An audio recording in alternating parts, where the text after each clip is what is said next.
tout à fait. Donc on poursuit sur Apple. Apple qui a été détrôné par Google. Ceci étant, écoute, il n'y a pas de raison que, pareil comme Nvidia, il va falloir peut-être être un peu plus fin dans sa vision, dans son analyse et dans son money management. Mais ceci étant, Apple ne devrait pas fondamentalement être, comment dire, apporter des craintes aux investisseurs en 2026. Alors, j'ai fait une petite recherche sur Apple, en fait, j'ai poussé un peu le vice, depuis plusieurs années dessus. Je suis remonté sur les graphiques et il y a quelque chose qui est très intéressant chez Apple. Depuis les 10 dernières années, il suffit de reprendre les graphiques en journalier. Les fins d'année, donc vous prenez, entre le 20 et le 31 décembre de chaque année, soit Apple est sur un creux de marché, soit Apple est sur un sommet de marché. Qu'est-ce que ça veut dire? Ça veut dire que si on est sur un sommet de marché, il y a des chances que Apple redescende effectivement pour récupérer de la liquidité et repartir. Et généralement, quand elle est sur un creux de marché, bah, il faut être placé d'entrée de jeu dès le début de l'année pour pouvoir justement prendre la vague en cours.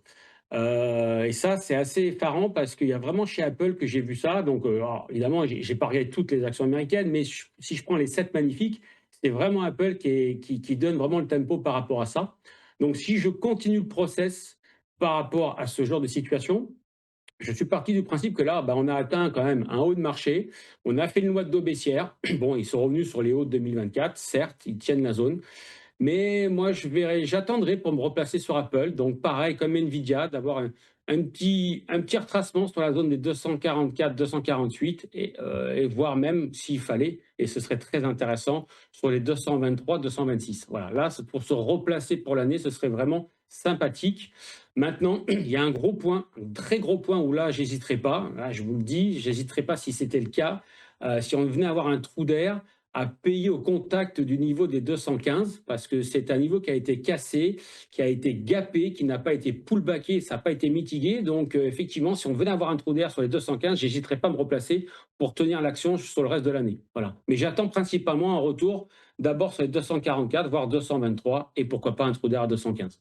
OK, très clair. Bah, écoutez, on suit ça avec attention. Effectivement, les analystes financiers restent toujours positionnés à l'achat sur Apple. Bank of America, par exemple, donc, a maintenu son objectif de cours à 325 l'action, précisant qu'Apple pourrait dévoiler un trimestre solide, avec des ventes d'iPhone très vigoureuses. Donc effectivement, on s'est rendu compte lors de la dernière publication, je ne sais plus si c'est la publication, un point commercial, mais qu'en tout cas, les ventes d'iPhone avaient dépassé ce que le consensus avait modélisé, notamment en Chine. Donc voilà, Apple qui garde la faveur des investisseurs, donc à regarder toujours de très près. Merci beaucoup, Ludovic, d'avoir été avec nous ce matin, Ludovic Merci Berthola. beaucoup. Vous êtes trader et formateur chez Interactive Trading, avec nous tous les mardis matins pour nous aider à comprendre la cote américaine et nous aider à affiner en conséquence, eh bien, les stratégies d'investissement de trading le plus judicieusement possible. À bientôt, Ludovic, à la semaine prochaine. Merci, Louis. Je vous en prie. Nous, on marque une courte page de publicité et on se retrouve dans un instant pour la suite et la fin de cette édition. À tout de suite.